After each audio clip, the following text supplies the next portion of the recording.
Harlem doesn't whisper. Harlem screams.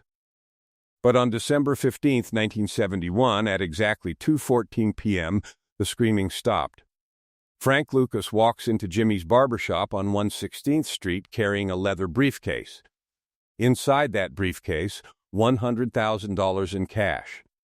Not for drugs, not for guns, not for silence, for time. He places the briefcase on the counter. The sound it makes when it hits the glass isn't the sound money should make. It's heavier. Denser. Like the weight of secrets compressed into green paper. Jimmy, a man who's been cutting hair in this neighborhood for 23 years, opens the case. His hands shake.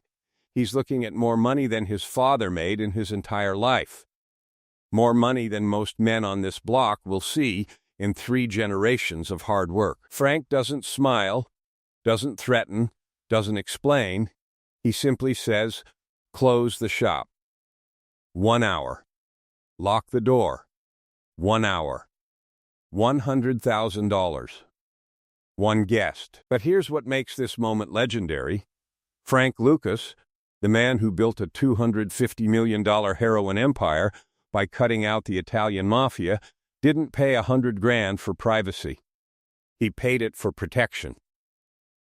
Because the man about to enter through that back door wasn't a kingpin, wasn't a politician, wasn't a celebrity. He was a ghost in a federal badge. DEA supervisor Jack Toback, the man who controlled every heroin investigation from Boston to Miami. The man who decided which dealers lived free and which ones died in federal cages. The man who had been taking mafia money for 7 years until he realized Frank Lucas was making more in a week than the Italians made in a month. Jimmy flips the sign to closed, pulls the blinds, sends 3 customers out the back door with half-finished haircuts and full confusion. For 60 minutes, the most expensive hour in Harlem real estate history, that barbershop belongs to Frank Lucas. At 2:20 p.m., a knock comes from the delivery entrance. Not the police, not the mafia, something far more dangerous. When that door opens, the hierarchy of American organized crime doesn't just shift, it shatters. Because in that chair, surrounded by the smell of talcum powder and fear, 2 men are about to make a deal that will kill 10,000 people, corrupt an entire federal agency, and turn Frank Lucas from a Harlem kingpin into an untouchable emperor. Most men pay for haircuts. Frank Lucas paid for an empire. But as Toback sits in that chair, Frank doesn't realize he's not buying protection, he's buying his own destruction. Because the price of dancing with the devil isn't your soul, it's your silence. Because what happens next will rewrite everything you thought you knew about corruption in America. Harlem in 1968 operates on noise and silence. The noise belongs to everyone else. Car horns screaming. Street hustlers calling out numbers. Preachers on corners selling heaven while dealers in doorways peddle hell.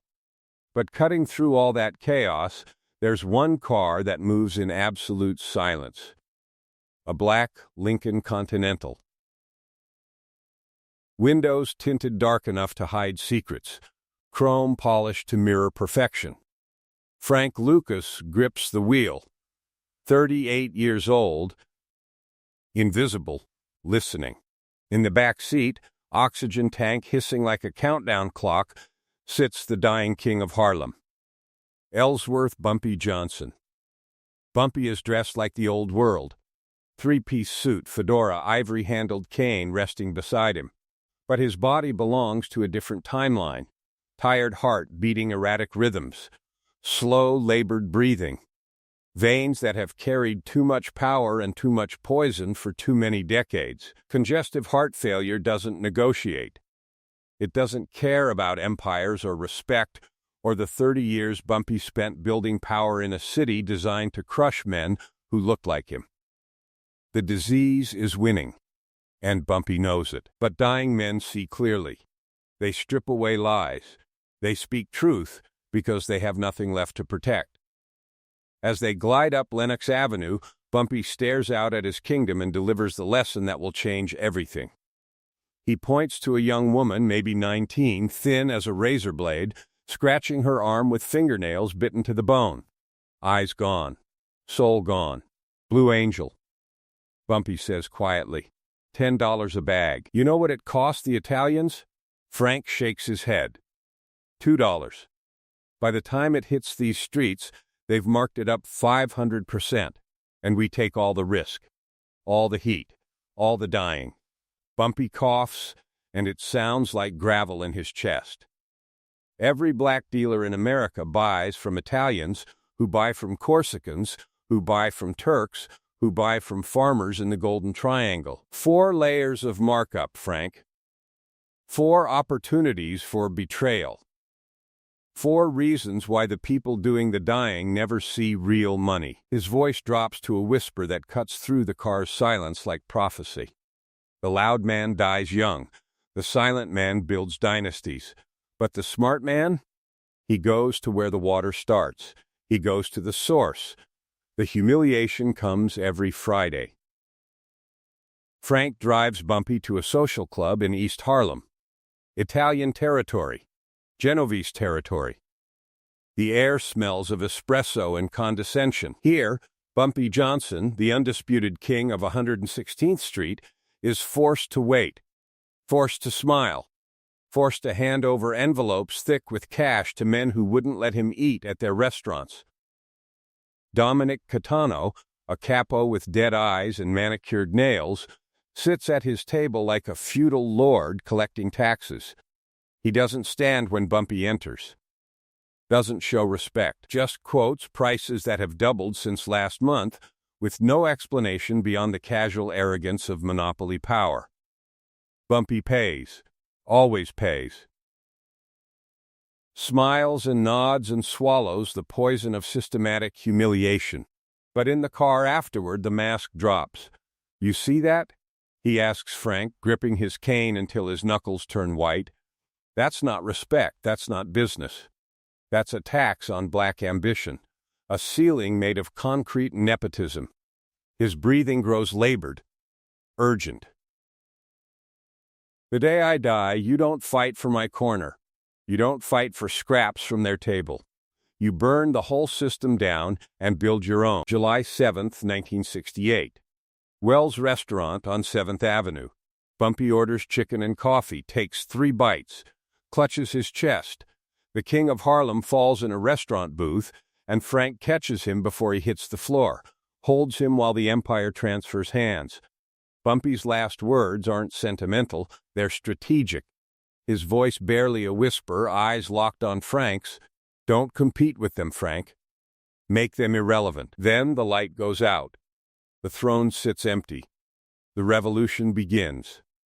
At Woodlawn Cemetery, Frank stands at the grave long after the crowds disperse.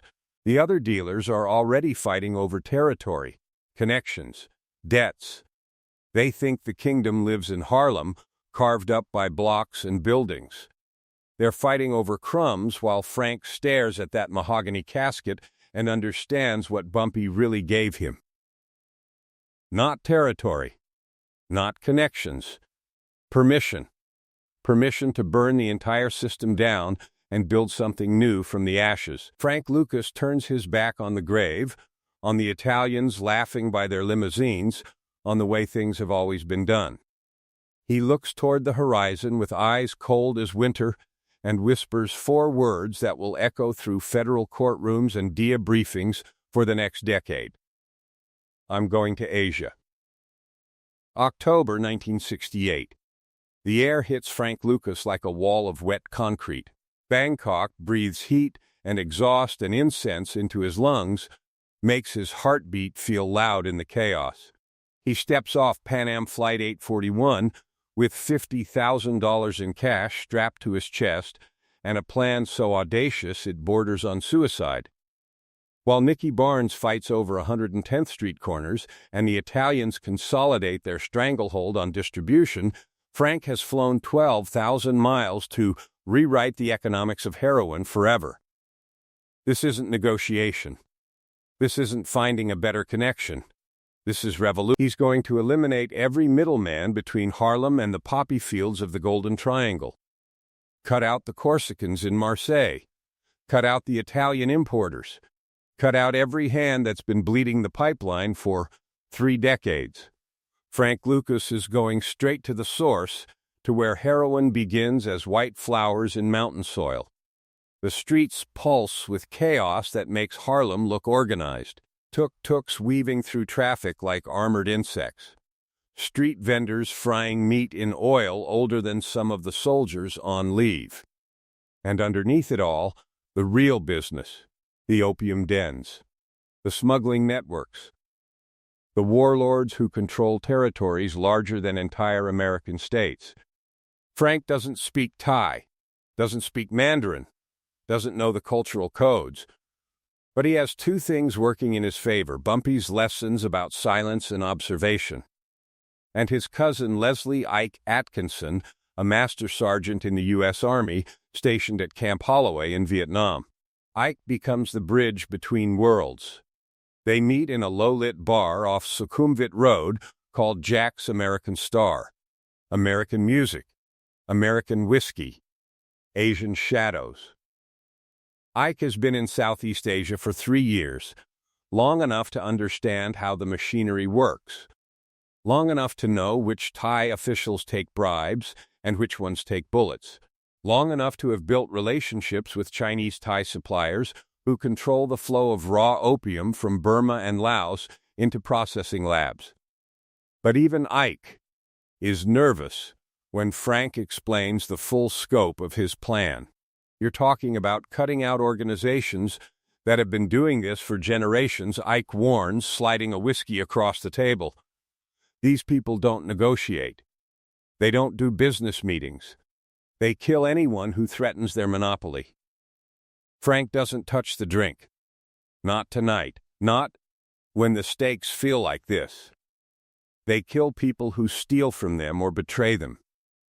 I'm not doing either. I'm offering them more money for direct access.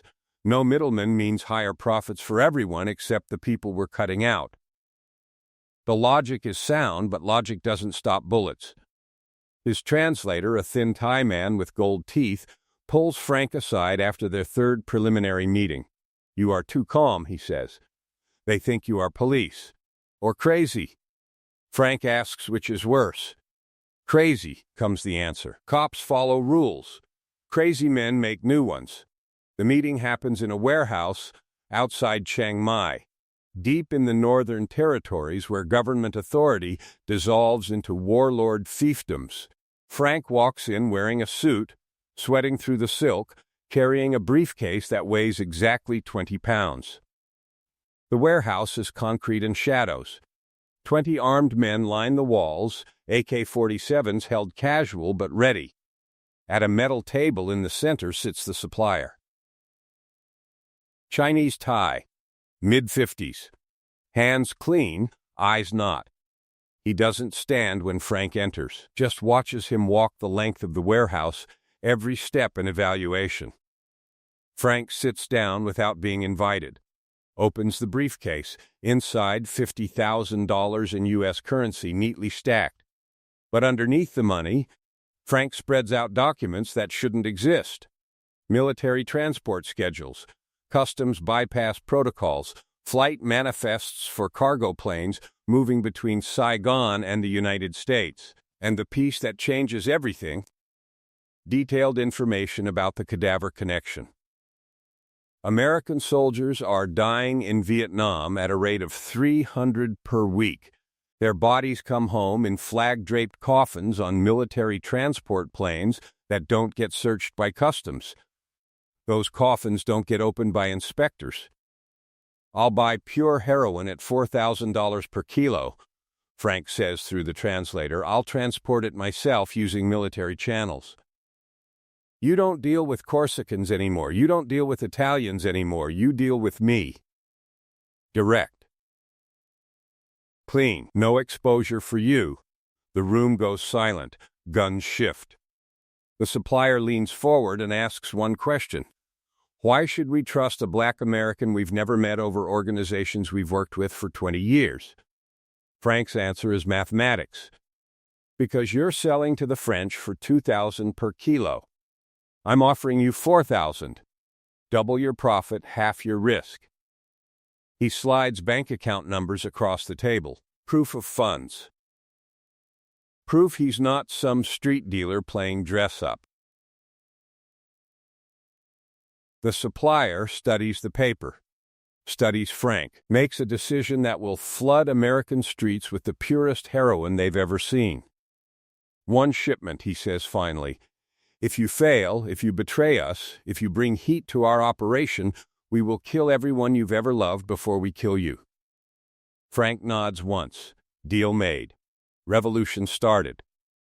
3 weeks later, Frank stands in a cargo bay at JFK Airport, heart hammering against his ribs like it's trying to escape. A military transport plane has just landed from Saigon. In the cargo hold, 28 coffins. 27 contain American soldiers who died for a war nobody can explain. One contains the future.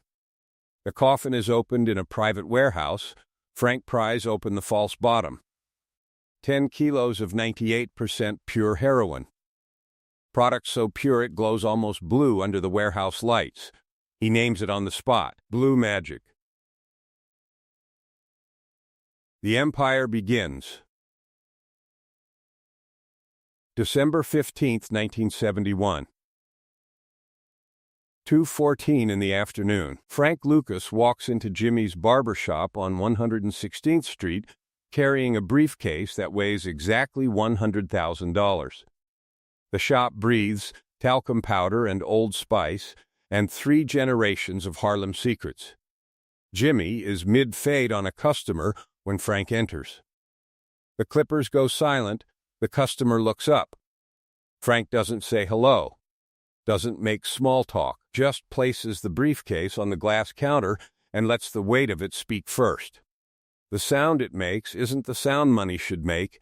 It's heavier, denser, like the weight of empires compressed into green paper. By December 1971, Frank controls 80% of Harlem's heroin trade. Not rumored, not estimated, real. 8 out of every 10 bags that touch a user's vein started in his pipeline. Blue Magic has become the gold standard. 98% pure. $10 a bag. The money flows upward like a reverse waterfall. $300,000 daily. Nearly 2 million weekly, numbers that make the Italian mafia's operations look like corner store arithmetic. But success breeds enemies faster than it breeds allies. The Italians are hemorrhaging market share and respect. Corrupt nip detectives who used to get $500 envelopes now demand $5,000, and the newly formed Drug Enforcement Administration is hunting with federal budgets and unlimited resources, specifically targeting unaffiliated dealers. Black dealers. Dealers who didn't ask permission from the commission. Jimmy's hands shake when he opens the briefcase. He's been cutting hair in this neighborhood for 23 years, survived race riots and police raids, and the slow economic strangulation that turns neighborhoods into graveyards. But he's never seen this much cash in one place. Stacks of $100 bills, rubber-banded tight, filling the briefcase like green bricks. More money than his father made working the docks for 40 years. Frank's voice cuts through his amazement, calm and final. Close the shop. 1 hour. Lock the door. Send everyone out. Jimmy doesn't ask why. Men who ask questions in Frank Lucas's presence tend to find themselves answering different questions in federal interrogation rooms. He flips the sign to closed, pulls the blinds, sends 3 customers out the back door with half-finished haircuts in full confusion. At 2:20, 3 sharp raps come from the delivery entrance. Deliberate. Expected. Frank unlocks the door himself. Jack Toback steps inside wearing federal authority like expensive cologne. Dia supervisor. 14 years in law enforcement. 7 years taking mafia money to look the other way. He doesn't look like corruption. He looks like justice with a mortgage and a pension plan. Tailored suit. Wedding ring. Flag pin on his lapel.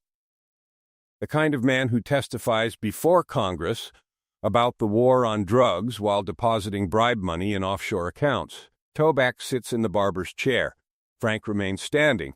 The power dynamic floats like a loaded coin. Who's in control? The badge or the briefcase? Toback speaks first, voice measured, professional. You're making people nervous, Frank.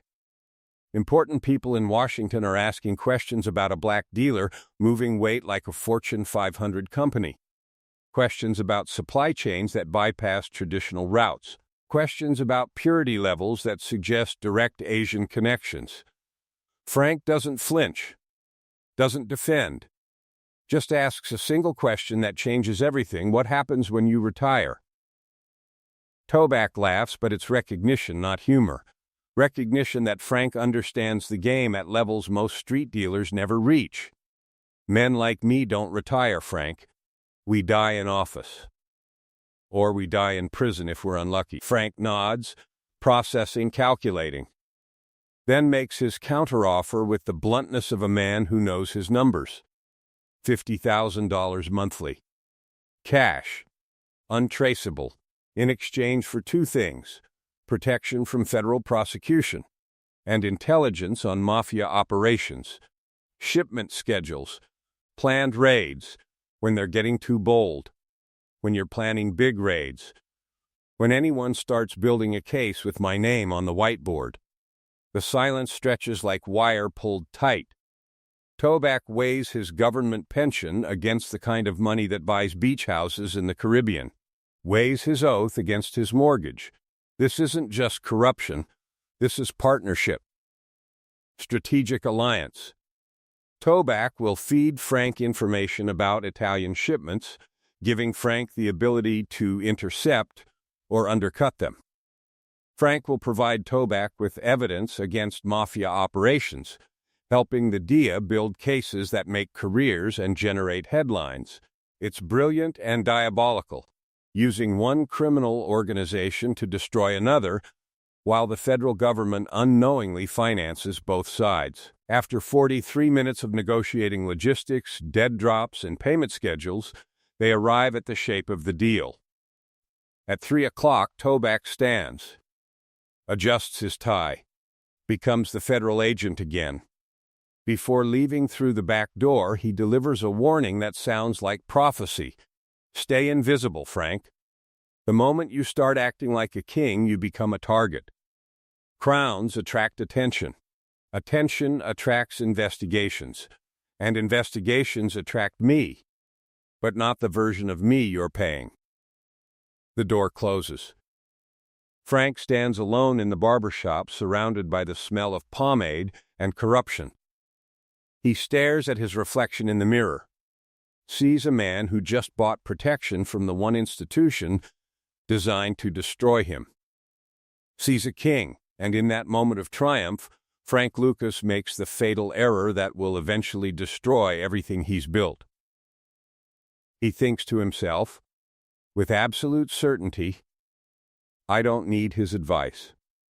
I am the king. By 1975, money has become a corrosive element eating through the discipline that built the empire. Frank Lucas is worth $250 million. Not estimated wealth, not street rumors. Real money counted in cash and converted into real estate, businesses, and federal protection.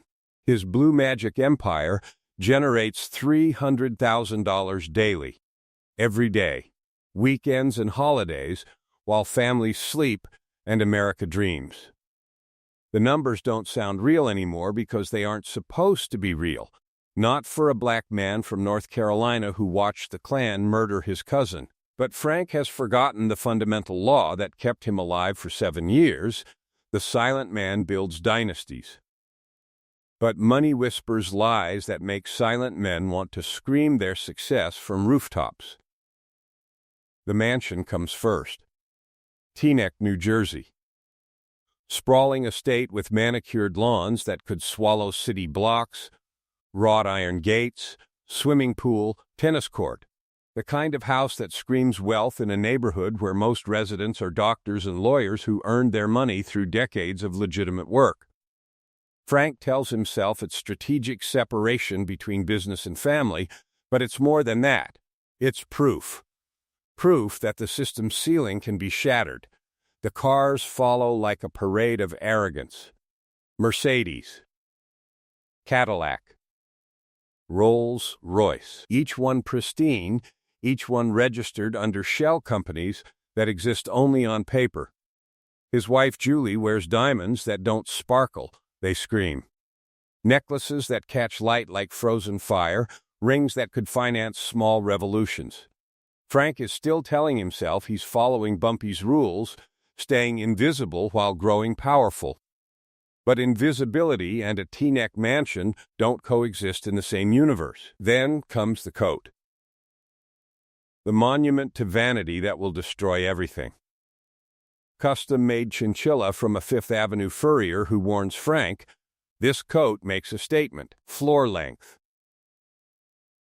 Silver and gray fur cascading like a waterfall of wealth. $150,000.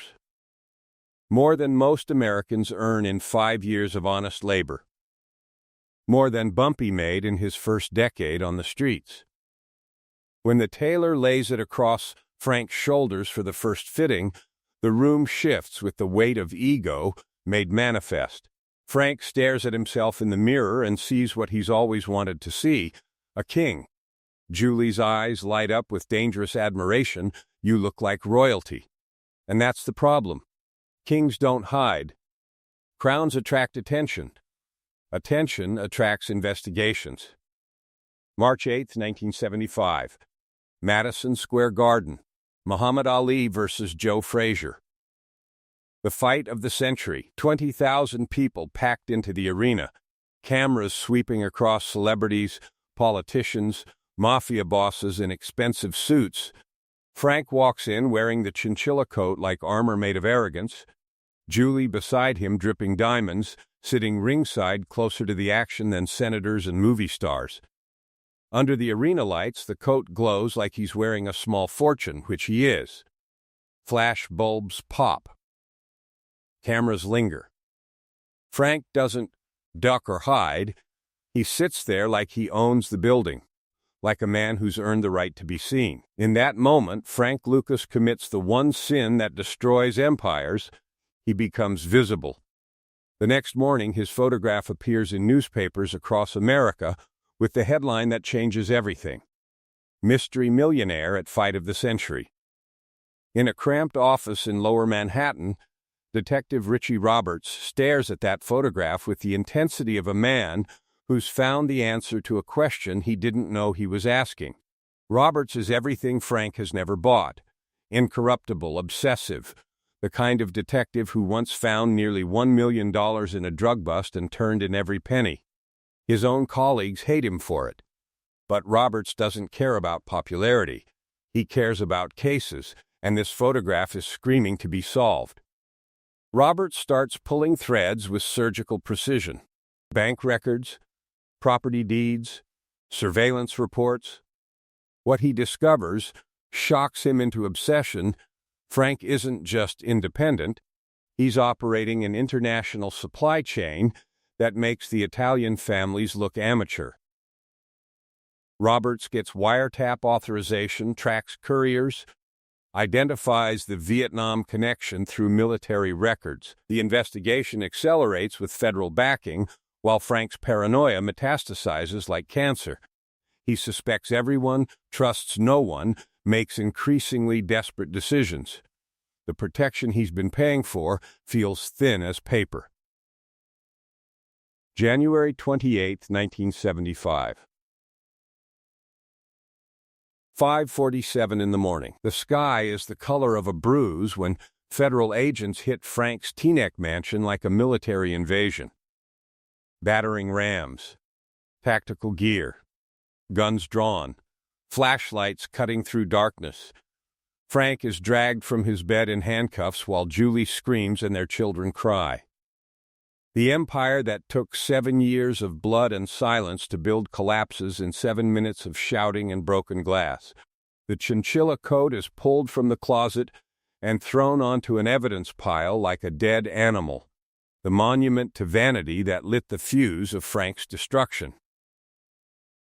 The silence of a federal holding cell is different from every other silence Frank Lucas has known.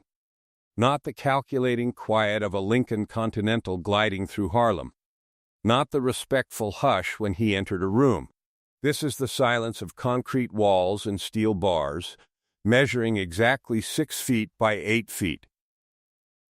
The new dimensions of his empire. Outside these walls, federal prosecutors are stacking charges like bricks in a wall designed to bury him.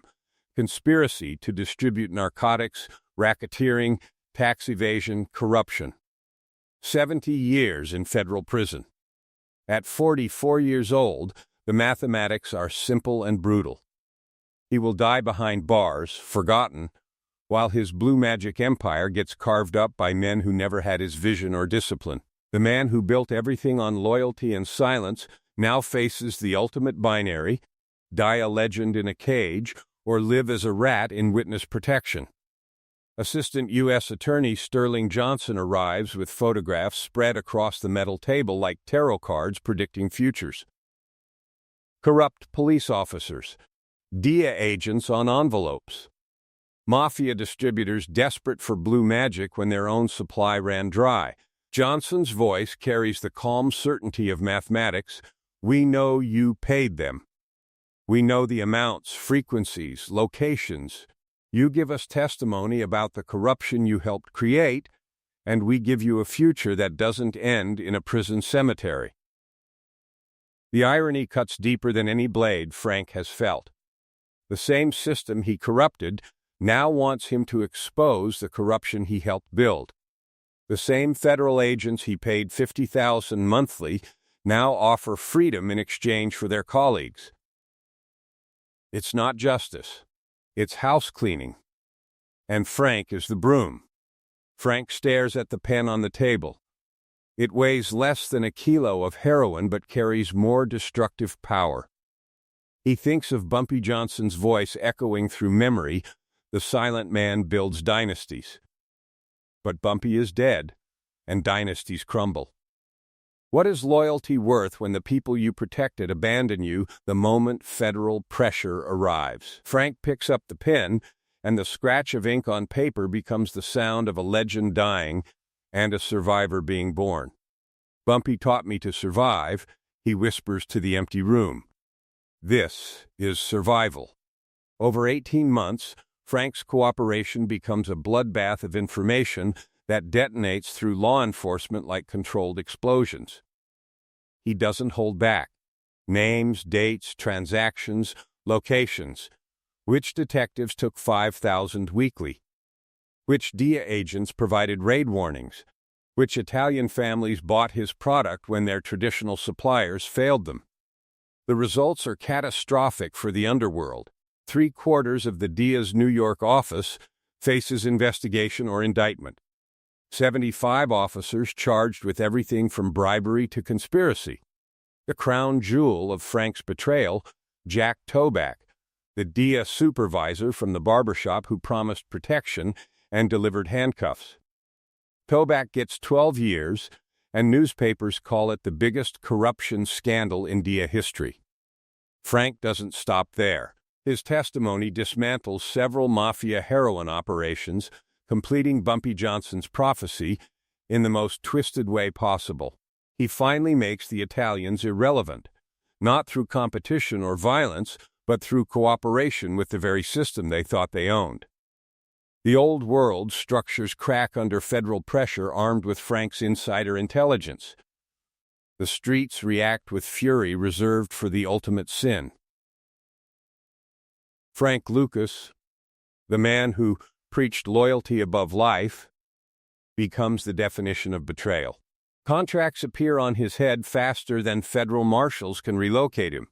His reputation transforms from king to rat, from legend to cautionary tale. Men who once whispered his name with reverence now spit it with disgust. In barbershops and pool halls across Harlem, Frank Lucas becomes shorthand for the one unforgivable sin: cooperation. But Frank justifies his choice with the cold logic that built his empire. The game changed. The protection he bought evaporated. The loyalty he showed wasn't reciprocated. Why die for a code when the other side already broke it? He serves 5 years instead of 70. The deal works, mathematically. But the cost isn't measured in time, it's measured in legacy. Frank Lucas walks free in 1981 into a world that has moved on. The empire is gone, seized by federal asset forfeiture.